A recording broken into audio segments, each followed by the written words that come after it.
একদিনে যে রাইডের আমরা ভিডিও দেখছি সেটার আগের পর্বে আমরা দেখেছিলাম যে আমরা রাত্রিবেলা বাড়ি থেকে বার হয়ে ধীরে ধীরে লোদাশুলি হয়ে ঝাড়গ্রাম ক্রস করি এবং সেখান থেকে আমরা কাঁকড়াঝোড়ের উদ্দেশ্যে ধীরে ধীরে মেন রোড ছেড়ে বাঁদিকে বেঁকে যাই এবং তারপরে কাঁকড়াঝোড় থেকে আমরা আবার একে একে ময়ূরঝর্ণা পার হয়ে সেখান থেকে বেলপাহাড়ির রাস্তা ধরি।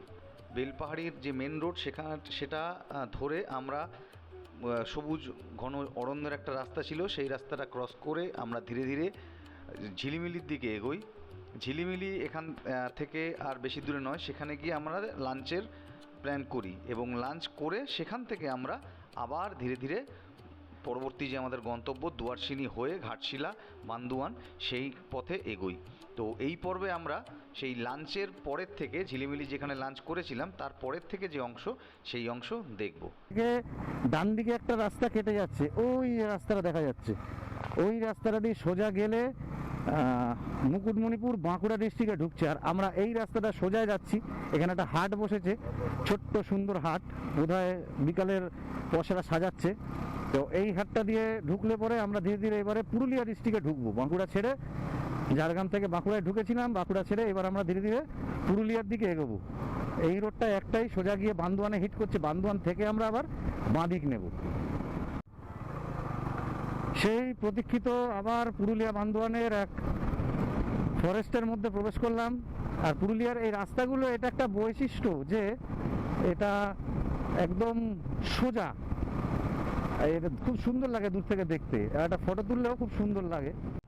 আমরা বান্দোয়ান মোড়ে দাঁড়িয়ে আছি, সোজা এসে এখান থেকে এবার বাঁদিক নিতে হবে। চলো অনেকটা বাঁদিক নিতে হবে। বান্দোয়ান থেকে বাঁদিক নিলে আমরা যে রাস্তাটা দুয়ারসিনি হয়ে ঘাটশিলার দিকে ঢুকছে সেই রাস্তাটায় ঢুকবো।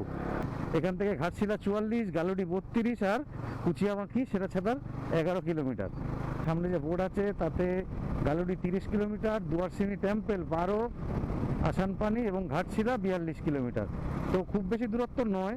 আমরা এর মাঝখানে যে দুয়ারসিনি বলে এগুলো টুরিস্ট যে কমপ্লেক্সটা আছে সেটা হয়ে যাওয়ার জায়গাটা দারুণ, সত্যি দারুণ। চারিদিকে ছোট ছোট টিলায় ঘেরা এবং মাঝখান থেকে এরকম রাস্তা চলে গিয়েছে। রাইড করতেও মজা লাগছে, যেহেতু ঝাড়খণ্ডের রাস্তা কোনো কথাই হবে না। আর দুয়ারসিনি বড় নাম শুনেছিলাম জায়গাটার, একটা আদুরে আদুরে নাম, কোজি ফিল আছে জায়গাটার নাম শুনলে। ঘাটশিলা এখান থেকে 41 এবং গালুডি 29 কিলোমিটার, কিন্তু দেখাচ্ছে ঘাটশিলা বাঁদিকে যেতে হবে আর গালুডি সোজা। আমরা ঘাটশিলার দুয়ারসিনির যে এন্ট্রান্স সেটাতে পৌঁছে গিয়েছি এবং এখানে একটা ছবি নেওয়ার ইচ্ছা আছে, দেখা যাক। এখান থেকে ঘাটশিলা দেখাচ্ছে 36 কিলোমিটার, কিন্তু তা আর আগে আমাদের বাঁদিক নিতে হবে। মজার ব্যাপার হচ্ছে ঘাটশিলা রাস্তা ধরেই এগোবো, যদি দুয়ারসিনি কটেজ পেয়ে যাই তাহলে সেখানে একটু দাঁড়িয়ে ছবি টবি নেবো বা চা জল খাবো। কিন্তু সোজা টেনে গেলে ভুলবশত, কেন ভুলবশত বলছি সেটা বলি, এই ভুলবশত সোজা টেনে যায় তাহলে গালুডি বুঝে যাবো, আবার ব্যাক করে আসতে হবে। ভুলবশত এই কারণেই বলছি কারণ আমার ফোন থেকে আমার ফোনের টাওয়ারটি গেছে, মানে নো টাওয়ার জোনে আমি গাড়ি চালাচ্ছি। ঘাটশিলা যার বেশি দূরে নেই তার প্রমাণ সামনের টিলাগুলো, পুরো বেল্টটা টিলা দিয়ে ঘেরা। আর মাঝখান থেকে যে রাস্তা একইভাবে আমরা যখন বেতলা নেতারহাট ট্রিপ করে ফিরি তখন ঠিক এরকমভাবে ছিল, পুরো চারিদিকে টিলা দিয়ে সন্নিবিষ্ট একটা জায়গা, তার মাঝখান থেকে কালো পিচের রাস্তা মাঠের বুক ছেড়ে চলে গিয়েছে এবং তার মাঝখান থেকে আমরা আবার এগোচ্ছি। ঘাটশিলা বাঁদিকে 35 কিলোমিটার এবং গালুডি 23 কিলোমিটার, আর 3 কিলোমিটার মতন বাকি আছি আমাদের আজকের কাঙ্ক্ষিত গন্তব্যে পৌঁছতে। কাঙ্ক্ষিত গন্তব্য মানে রাস্তার উপরেই পড়বে। বাড়িঘরগুলো কি সুন্দর, বেশ। আর ওই গহন অরণ্যে ঢুকে গেছে এই পিচ করা রাস্তা। মারুকদা ভরা পেটে সুন্দর রাইড করে যাচ্ছে, এই আনন্দ করেছে কিনা বুঝতে পারছি না, করাটাই না করাটাই অস্বাভাবিক। এই মাদকতা, এই বুনো এর যে আঘ্রাণ সেটা উপেক্ষা করা খুব মুশকিল। আসান পানি নাকি সেই জায়গাটা, আর মাত্র 1 কিলোমিটার। আর এই রাস্তাটি সোজা গিয়ে উঠে গেছে ওয়েলকাম টু দুয়ারসিনি হিলস। এই হচ্ছে দুয়ারসিনি পর্বত। বাহ, দারুণ তো, ছোট্ট জনপদের মতন দুয়ারসিনি। এইখান থেকে মেন রোড থেকে একটু ডান দিকে, যদি আমরা ঝাড়গ্রামের থেকে আসি তাহলে ডান দিকে, যদি আমরা ঘাটশিলা হয়ে আসি তাহলে বাদিকে পড়বে।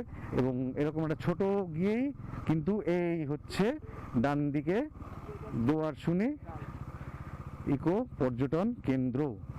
এখানে একটু ছবি টবি তুলে বা একটু জল খেয়ে কিন্তু আমরা আগের দিকে রওনা হব। যাই হোক, আমরা এবার ধীরে ধীরে ঘাটশিলার দিকে রওনা হব। প্রকৃতি পর্যটন কেন্দ্রকে বিদায় জানিয়ে আবার মেন রোডে উঠছি। মেন রোড থেকে এবার আবার ঘাটশিলার দিকে রওনা হচ্ছি। খুব সুন্দর, যেরকম শুনেছিলাম তেমনই খুবই সুন্দর জায়গাটা, নিরিবিলি, নির্ঝুম, কোনো ঝুট ঝামেলা নেই, গাড়িও কম চলে যে গাড়ি ঘোড়ার আওয়াজ হবে। আর এই রাস্তা ধরে আবার কিছু দূর গেলেই বাঁদিক নিতে হবে, তাহলে ঘাটশিলা 32 কিলোমিটার দেখাচ্ছে। এরকম বোর্ডটা আমি আগে কখনো দেখিনি। আপনি পশ্চিমবঙ্গ ছেড়ে যাচ্ছেন, ধন্যবাদ, আবার আসবেন। আরে পশ্চিমবঙ্গ ঢুকতে চলেছি। দারুণ এই লাল রঙের যে পাতার বাহার, দারুণ লাগলো গাছটা। এবং পশ্চিমবঙ্গ ছেড়ে আমরা ঝাড়খণ্ডে প্রবেশ করেছি। যেহেতু বর্ডার এরিয়া, এখানে মানুষের টানা যে ডিভাইডার তা হয়তো করা যায়, কিন্তু যে কোনো লাগোয়া বা বর্ডার অঞ্চলে যেরকম বৈশিষ্ট্য থাকে এই ক্ষেত্রেও তাই। মানুষের জীবনশৈলী, আচার ব্যবহার সবই ঝাড়খণ্ডীদের মতন। আর এই এগুলো শিমুল পলাশের রঙে রেঙে উঠবে যদি এখানে পলাশ গাছ থাকে। এবং পশ্চিমবঙ্গ ছেড়ে ঝাড়খণ্ডের ঘন বনানীতে আমাদের যাত্রা শুরু। এ পথ যদি না গাড্ডায় পড়তে চাও তাহলে পরে ধীরে ধীরে বাইক চালাও। একদম এইরকমই দেখেছিলাম আমরা যখন হাজারিবাগ থেকে কলকাতার দিকে ফিরি, সে সময় জঙ্গল মাঝে মাঝে ডিপ্রেস হয়ে গেছে, আবার ধীরে ধীরে জেগে উঠেছে। বাহ, দারুণ। ঘাটশিলা নামটা হয়েছে নাকি ঘাটে ঘাটে শিলা, তাই জন্য। গালুডি দেখাচ্ছে মাত্র 13 কিলোমিটার এবং ঘাটশিলা একটা বোর্ড দেখলাম 28 কিলোমিটার। বাহ বাহ বাহ বাহ, সুন্দর। অনির্বাণদার ভাষায় মাখন রাস্তা। সত্যি এই রাস্তার জন্য হলেও বারে বারে ফিরে আসা যায়। এই রাস্তাটুকু খুব সুন্দর।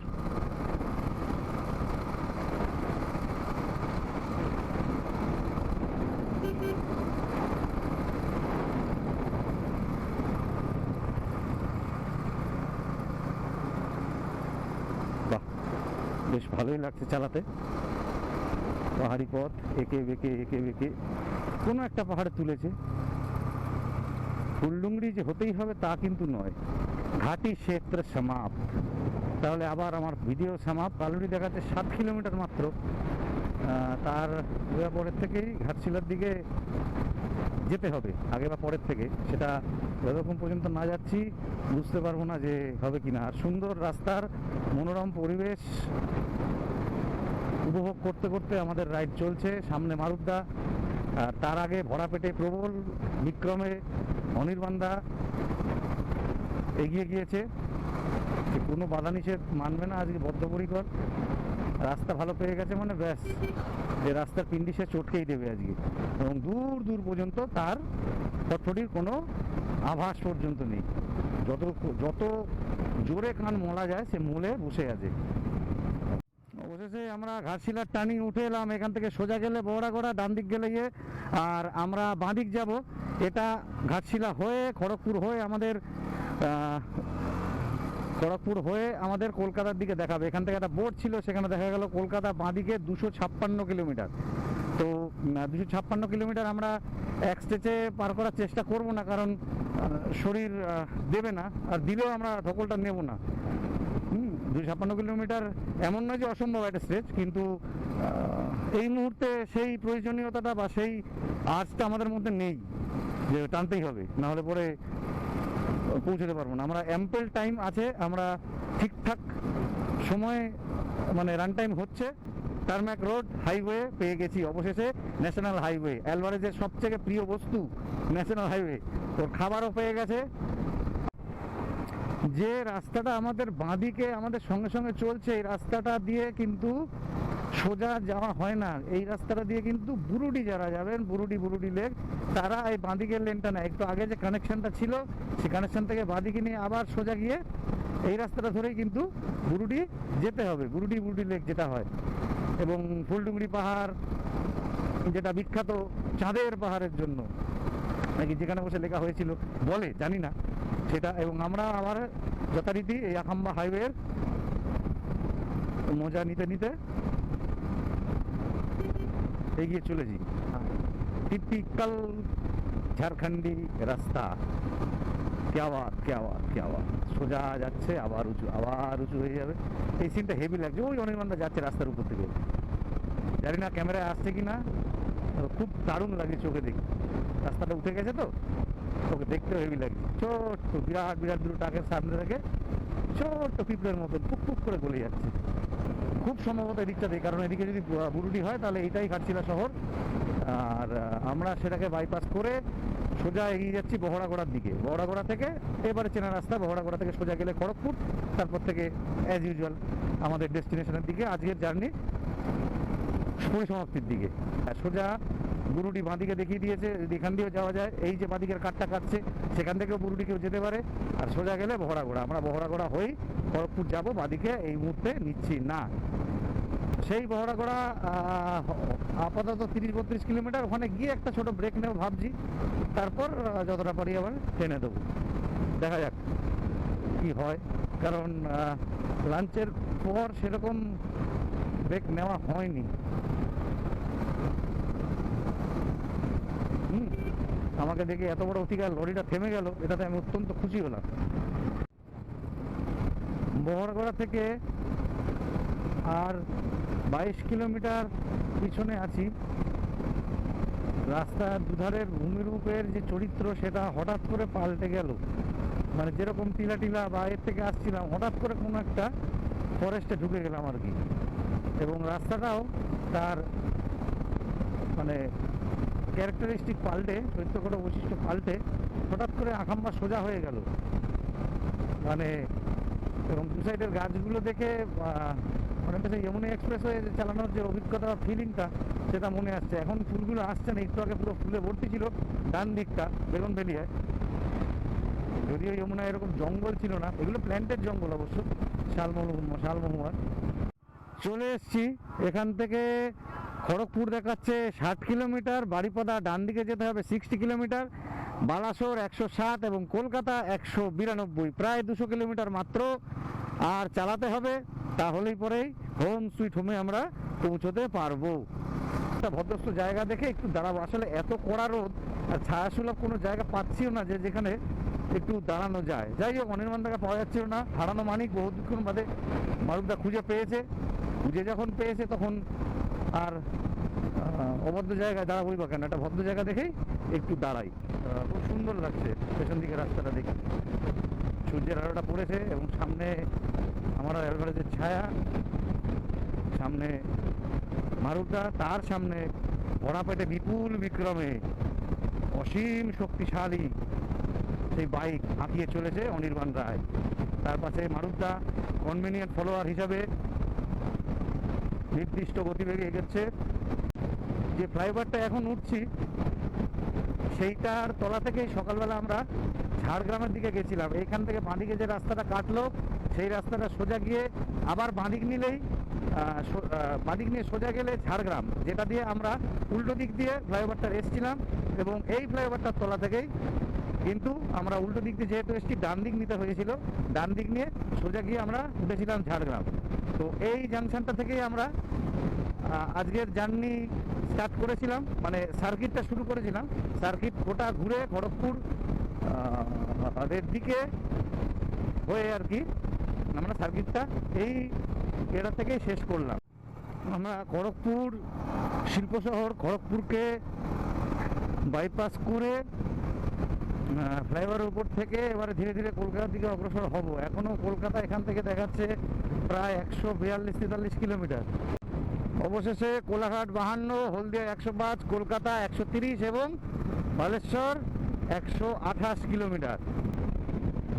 বেলদা সোজা কলকাতা বাঁদিকে, আমরা সেই কারণেই বাঁদিকের রাস্তাটায় নিলাম। আর কলকাতা এখান থেকে আর 130 কিলোমিটার মাত্র। প্রথমে যতই লম্বা লম্বা কিলোমিটার মনে হোক, যত কিলোমিটার কমছে ধীরে ধীরে মন খারাপের পরিমাণটাও বাড়ছে। ধুলাগড় টোলের আগে আমরা লাস্টে একটাই টোল টপকাচ্ছি, এটা ডেবরা টোল প্লাজা। এবং এই ডেবরা টোল প্লাজা টপকে একটা জায়গায় একটু দাঁড়াই, জল একটু চা খাই, তারপর এরপরে তো নেক্সট ধুলাগড়। ধুলাগড় থেকে আমরা যে যার মতন বিচ্ছিন্ন হয়ে যাব সাময়িক কালের জন্য, এবং এক বুক আশা রেখে যে আবার নতুনের পথে নতুন একসাথে আবার রাইড করব, এই আশা বুকে নিয়ে আলাদা হব আর কি। এখান থেকে 80 কিলোমিটার দূর ধুলাগড় টোল প্লাজা, সেখানে জাস্ট একবার দাঁড়াবো, আমার হেলমেটটা এক্সচেঞ্জ করে নেবো, করে নিয়ে। কিন্তু এই যে সিনটা, এই সিনটা আমার খুব সুন্দর লাগছে। জানি না ক্যামেরা কতটা আসছে, পেছনের অপরাহ্নের সূর্য আমার লুকিং গ্লাসে ধরা পড়ছে, আর সামনে অফুরন্ত হাইওয়ে। আমরা কোলাঘাটে ঢুকতে চলেছি, কিন্তু কোলাঘাটে দাঁড়াবো না, আমাদের এরপরে অন্ধকার হয়ে যাবে, তো ভিডিও সেরকম আর আসবে না। ফরমেশন খুব সুন্দর করে আমরা এখন রাইড করছি, সামনে অনির্বাণদা, তারপরে মারুতদা এবং আমি। এবং এই ফরমেশনটাই একটা গ্রুপ রাইড বা আরও বড় গ্রুপ রাইডের ফরমেশনটা অনেক বড় ব্যাপার। তো যাই হোক, এই ফরমেশনটা আমরা অনেকক্ষণ ধরেই, এমন নয় যে সেই সবসময় প্রথমে বা লিড করছে, কিন্তু যেই করছে তার পেছন পেছন অন্যজন ধরে নিচ্ছে। এই ধরে নেওয়ার জিনিসটা ভালো। মাঝে মাঝে বিচ্ছিন্ন হয়ে যাচ্ছি, মাঝে মাঝে এক চাকায় 3টে গাড়ি চলছে এক চাকার লাইনে। এইভাবেই আমরা ধীরে ধীরে ধুলাগড় টোল প্লাজা ক্রস করে একটু দাঁড়াবো, প্ল্যান আছে। তারপরে যদি আলো থাকে বা আমার ব্যাটারিও যদি থাকে, তাহলে তারপরে ভিডিও করবো। আপাতত এই ট্রিপটা আমরা ধুলাগড় টোল প্লাজা শেষ ক্রস করে ওরা সোজা বেরিয়ে যাবে, আমি বাদিকে সাঁতরাগাছির জন্য রওনা হব।